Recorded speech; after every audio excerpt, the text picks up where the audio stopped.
Tiga. Assalamualaikum warahmatullahi wabarakatuh. Selamat pagi dan salam sejahtera untuk kita semua. Apa kabar para siswa kelas 8? Harapan Ibu adalah sehat-sehat selalu. Amin. Baik, mengulang materi minggu lalu yaitu tentang sistem ekspresi atau sistem pengeluaran pada manusia. Kita akan melanjutkan, kali ini adalah media pembelajaran kita dengan video pembelajaran yaitu mengenal alat-alat ekspresi pada manusia. Masih ingat ada berapa? Ada 4 alat ekspresi pada manusia. Yang pertama adalah paru-paru, lalu kulit, lalu ginjal, dan hati. Ya, baik. Nah, sekarang kita masuk yang pertama adalah paru-paru.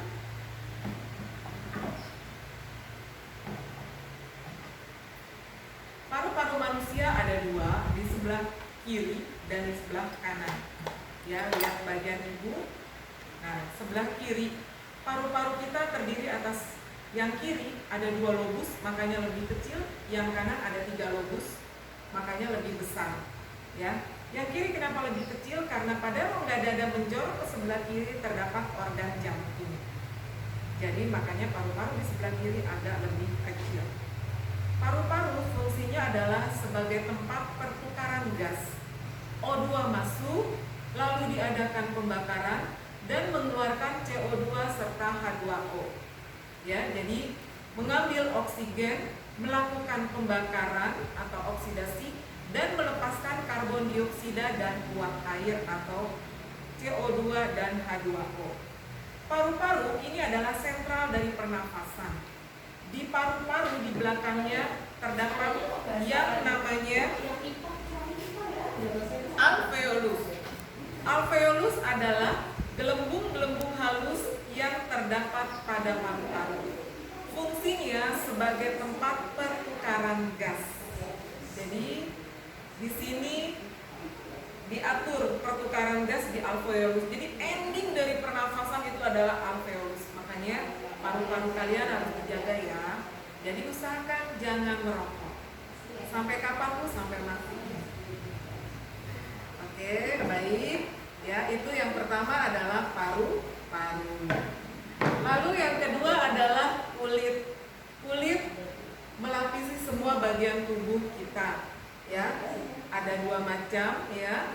Ada kulit ari dan ada kulit jangkar. Kemarin sudah dilakukan penjelasan tentang fungsi kulit, di antaranya yaitu sebagai tempat pengeluaran kelenjar keringat atau mengeluarkan kelenjar keringat. Jadi kenapa dikeluarkan? Karena semua itu harus dikeluarin. Di kulit ngeluarin keringat, di paru-paru tadi ngeluarin CO2 dan uap air. Kalau nggak dikeluarin akan menjadi racun. Nah, itu kulit. Lalu yang ketiga adalah hati. Nah, sebelum hati Ibu kasih tahu dulu, ya di sini ada jantung ya. Ibu keluarin supaya tidak mengganggu. Jantung itu ini adalah yang memompa darah ya.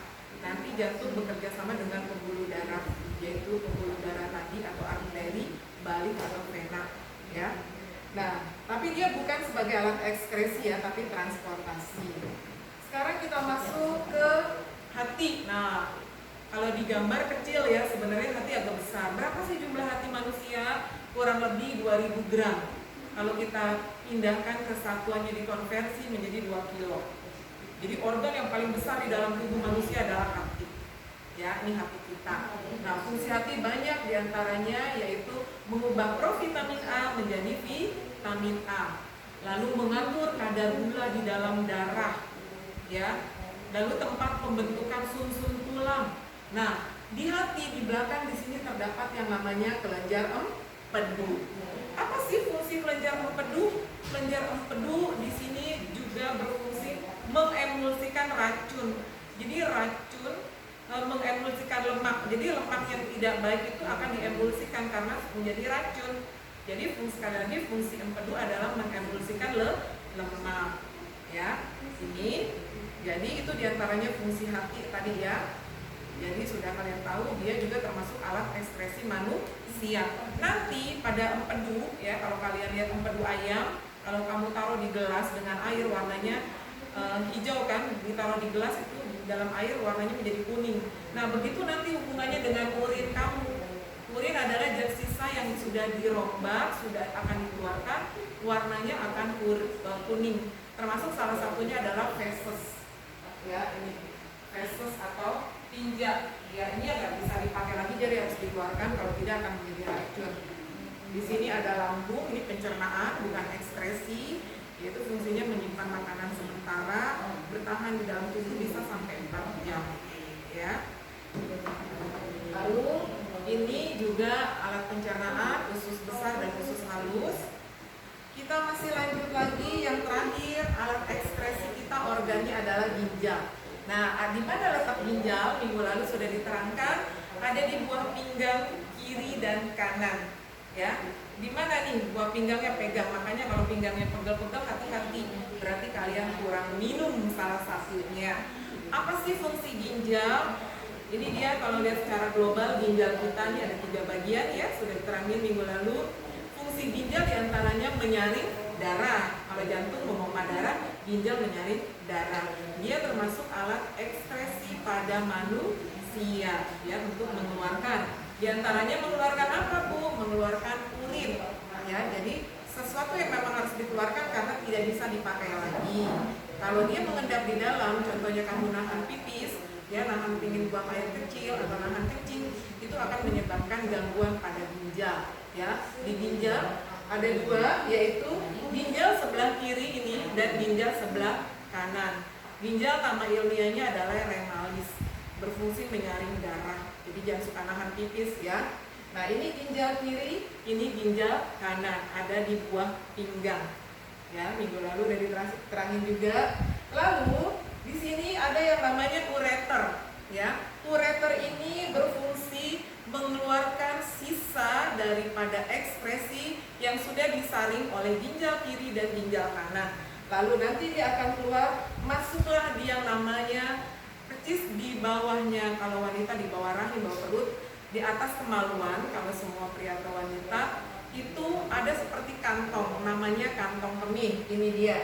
Ini namanya kantong kemih, sering disebut juga dengan kandung kemih. Jadi kandung kemih atau kantong kemih, kalau kamu suka nggak tahan di sana karena terdiri atas otot polos, sifatnya itu tidak sadar. Kenapa? Karena tidak diperintah oleh otak. Jadi padahal saya baru pipis, kok tiba-tiba pengen pipis lagi? Nah itu karena di sini ada otot polos. Nah di sini dia nampung urin sementara. Fungsi daripada kantong kemih atau kandung kemih. Ending yang terakhir dari sistem ekskresi setelah dari kantong kemih penuh, kamu pengen pipis, yaitu apa? Yaitu namanya uretra. Ya, jadi di atasnya kantong kemih ada ureter dari ginjal, lalu ada kantong kemih, di bawahnya uretra. Ya, di uretra kamu bisa lihat di situ kalau di pria itu untuk mengeluarkan satu salurannya sama, tapi di bagiannya ada 2. Satu di saluran reproduksi pria, ya, satu lagi di saluran ekskresi. Tempat untuk lubang pengeluarannya sama, tapi ada 2 bagian, yaitu untuk mengeluarkan urin. Pada ekspresi namanya uretra. Pada wanita juga namanya uretra. Ya, sampai di sini kira-kira kalian, harapan ibu sudah paham semuanya. Ya, demikianlah informasi dari media pembelajaran kita tentang organ-organ pengeluaran pada manusia atau sistem ekskresi pada manusia. Ya, apabila masih ada yang kurang paham, untuk materi atau sesi berikutnya bisa ditanyakan ke ibu. Ya, apabila ada kekurangan, saya minta maaf. Demikianlah informasi pembelajaran dari kami. Wassalamualaikum warahmatullahi wabarakatuh dan selamat pagi.